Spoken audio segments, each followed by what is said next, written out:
இன்றைக்கி ஒரு ஹெல்த்தியான மார்னிங் பிரேக்ஃபாஸ்ட் ரெசிபி தான் என்னென்னு பார்க்க போகிறோம். அதுக்கு நான் என்ன செஞ்சுருக்கேன்னு பார்த்தீங்கன்னா, ராகி தோசையும் அதுக்கு ஒரு சூப்பரான ராஜ்மா குருமாவும் தான் வச்சுருந்தேன். ரொம்பவே அருமையாக இருந்துச்சுங்க. இந்த ராகி தோசை மாவு எப்படி அரைக்கிறதுங்க நான் வீடியோ ஏற்கனவே போட்டிருக்கேன், நம்ம சேனலில் இருக்குது.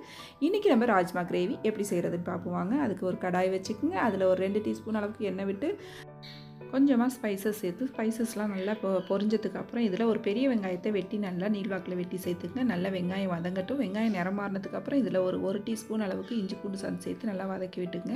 திரும்பவும் ஒரு தக்காளி பழம் நல்லா வெட்டி சேர்த்துக்குங்க. தக்காளி பழம் நல்லா வதங்கினதுக்கப்புறம் இதில் 1/2 டீஸ்பூன் சோம்புத்தூள், 1 டீஸ்பூன் மல்லித்தூள், 1 டீஸ்பூன் கரம் மசாலா தூள், அப்புறம் 2 டீஸ்பூன் குழம்பு மிளகாத்தூள், அப்புறம் ஒரு 1/2 டீஸ்பூன் மஞ்சள் சேர்த்து நல்லா வதக்கி விட்டதுக்கப்புறம் நம்ம வேக வச்சு வச்சுருக்க ராஜ்மாவை இதில் சேர்த்துக்குங்க.